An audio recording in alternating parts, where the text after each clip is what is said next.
पायल झाड़ियों से झांक कर देखती है तो उसे अपनी आंखों पर विश्वास नहीं होता है। यह क्या सामने खड़ा आदमी वीर है और यह जानवर कौन है? इतने में यतिराज अपने साथियों को आदेश देता है, जाओ जाके खत्म कर दो इसे।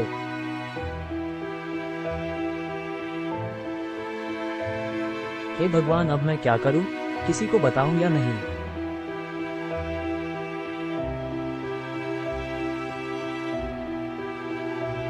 पर अभी तो पायल को और भी बड़ा झटका लगने वाला था, क्योंकि उसके सामने जो घटने वाला था उसकी तो उसने सपने में भी अपने कल्पना नहीं की थी। और देखते ही देखते वीर अपने रुद्र अवतार में बदलने लगता है। लगता है मैं अपने रुद्र अवतार में बदल रहा हूँ।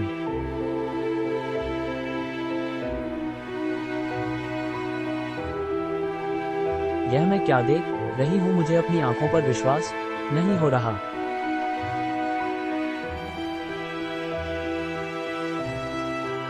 और इतने में रुद्र सामने खड़े यति को एक जोरदार धक्का देता है, जिसकी कल्पना उसने अपने स्वप्न में भी नहीं की थी। और धक्के से यति काफी दूर जाकर गिरता है ये देखकर। बाकी उसके बाद रुद्र यतियों पर एक जोरदार मुक्के का प्रहार करता है।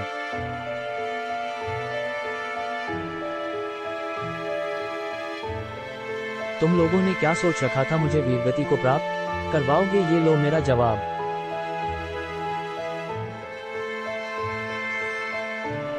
मैं कल्पना ही नहीं कर सकती ऐसे दृश्य का। मेरी तो चलने फिरने की हिम्मत ही नहीं हो रही।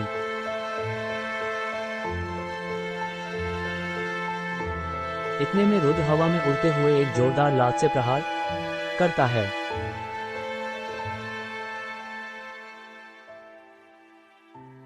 और एक सीधी लात युति के मुंह पर जाकर लगती है, जिससे उसका मुंह रक्त रंजित हो जाता है।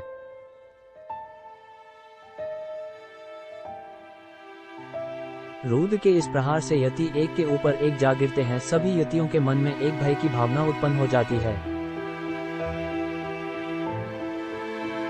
तभी यतिराज आदेश देता है रुद्र को खत्म करने का। डरो मत साथियों, डटकर मुकाबला करो और इस रुद्र को अपनी शक्ति का एहसास दिखाते हुए रौंद डालो। तभी रुद्र यति को हवा उठाकर बहुत दूर फेंक देता है। कौन किसको रौंदेगा ये तो वक्त ही बताएगा। जय जय शिव शंकर। यह क्या? इसने तो मेरे साथियों को बिल्कुल माचिस की तीलियों की तरह बिखेर दिया।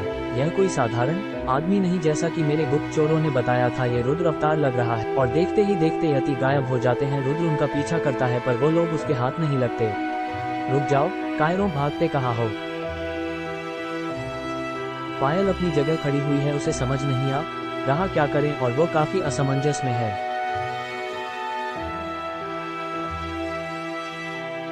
देखते ही देखते रुद्र वापस वीर में बदल जाता है।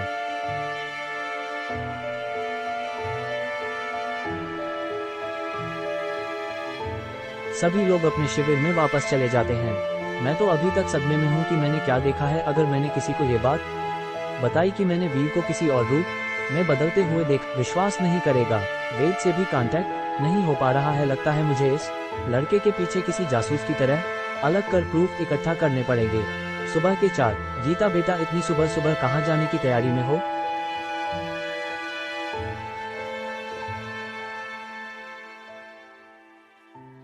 माँ, मेरा जॉब इंटरव्यू है, उसी के लिए प्रार्थना करने मंदिर जा रही हूँ।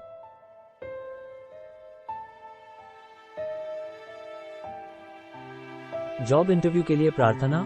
ऐसा तो तुमने पहले कभी नहीं किया।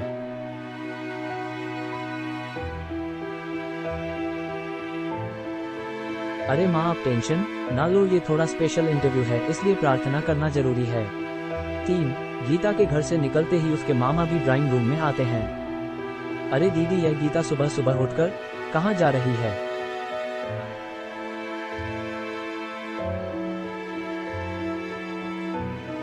प्रार्थना करने।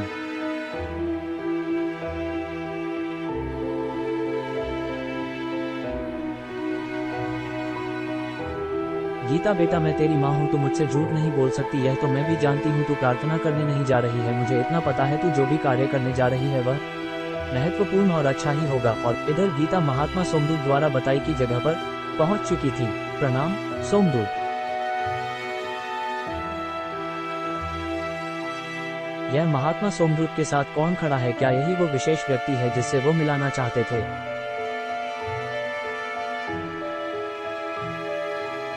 प्रणाम गीता, इनसे मिलो, ये है वीर शीतोयु, जो प्राचीन निहोन सभ्यता है। तुम सोच रही होगी यह निहोन सभ्यता क्या है। प्राचीन काल में जापान को हम भारतवासी निहान सभ्यता आगे चलकर जापान महाद्वीप के नाम प्रचलित से हो गई। निहान सभ्यता में निंजा युद्ध कला का विशेष स्थान था। वीर, आपको इसी प्राचीन युद्ध कला में प्रशिक्षित। भारत में तो अनेक युद्ध कला है, पर आप मुझे निंजा युद्ध कला में ही क्यों प्रशिक्षित करना चाहते हैं। जैसा कि मैंने तुम्हें कल बताया था कि एक पुण्य और पाप की शक्तियों में बहुत ही बड़ा महायुद्ध होने वाला है, जिसमें अलग अलग देशों से अनेक महाशक्तियां भाग लेंगी। तुम्हें इस युद्ध में प्रणाम वीर शीतोयु, यह मेरा सौभाग्य है कि मुझे ये युद्ध कला आपसे सीखने का अवसर मिल रहा है। प्रणाम गीता, आपका प्रशिक्षण हम आज ही से चालू करेंगे। प्रिय पाठकों, रूद की यह कहानी बहुत ही रोमांचक मोड़ पर पहुंच चुकी है। पुण्य और पाप के बीच एक बहुत बड़ा महायुद्ध जल्द